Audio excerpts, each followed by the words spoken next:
All right, this Memorial Day weekend, we are honoring America's service members and first responders who made the ultimate sacrifice. For more than a decade now, Dallas has been the home of Carry the Load's Memorial March. A lot of you have taken part in this, but we know there's a lot of new people here in North Texas, and so we'll introduce you today. This was started back in 2011 by two veteran Navy SEALs to restore the true meaning of Memorial Day. It's not just about cookouts and time on the lake.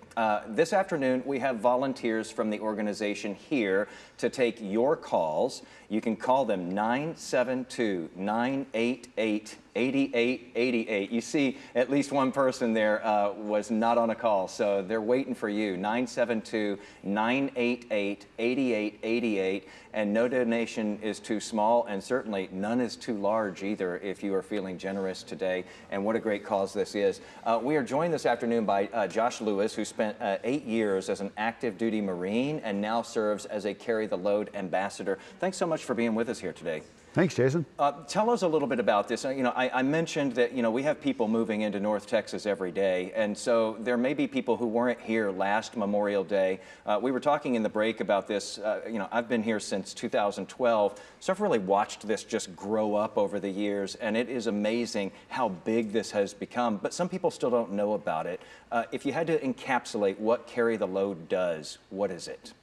Yeah, so we give people an opportunity to thank those families that paid the ultimate sacrifice, right? Those guys and gals that didn't make it back home. We give people a way to take a step out and just say thank you for making that ultimate sacrifice.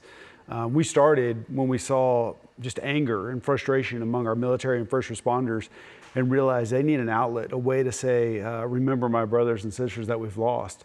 And now we've provided that outlet, that way to say, hey, a Memorial Day, let's take a minute to thank those that made that ultimate sacrifice. Yeah, because so many of us, if you look at the percentages, so many of us have not served, but we can still pay those respects. And you all do it in a way that really is, not only does it pay respects, there really is this community feeling, like it's actually a fun event. You'll meet people out there, you'll be inspired out there, and all of this culminates in Dallas, which is a great thing.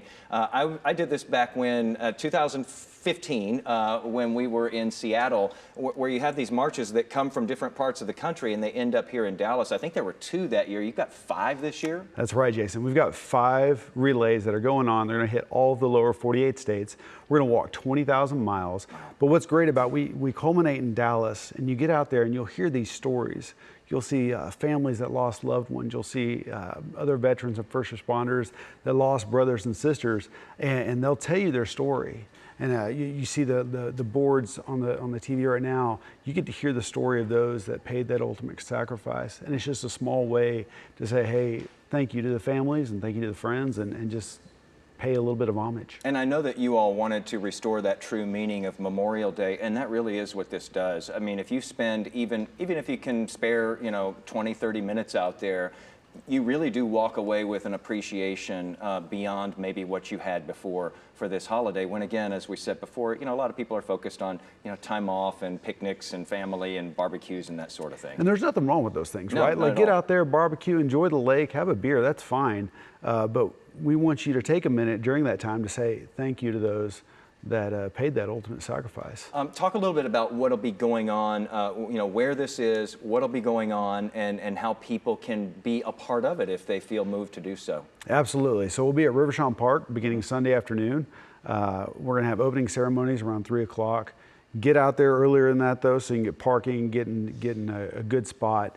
And then at 4 o'clock, we begin our walk. And our walk goes up and down the Katy Trail. It's about a 7-mile loop. 4 o'clock, we'll kick off with a little 2-mile loop outside of the park.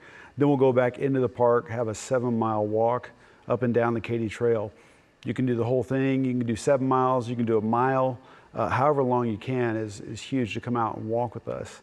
And we'll culminate with our closing ceremonies at noon on Monday. And so a 20-hour walk, come join us. You know what, and you don't have to do the whole 20 hours Absolutely either. not. And you know what the really cool thing is if you go out there in any given year, you'll see people taking their little kids out there. Yeah. What a teachable moment. And there's a lot of things going on. The kids actually have, some fun out there, but they're learning too. While they're out there, soaking in these images and what's going on. Absolutely. My kids were born Memorial Day of 2015. Wow. And so they're out there every year. They think it's a birthday celebration. I got to tell them, no kids. We're out here walking for those that we lost. Well, the kids can have some fun and learn at the same time. Again, if you'd like to give, we've got that phone bank going on right now, 972-988-8888. Give what you can and make it out there if you can as well. Thanks so much for coming on, and all the best. Thanks so much, Jason.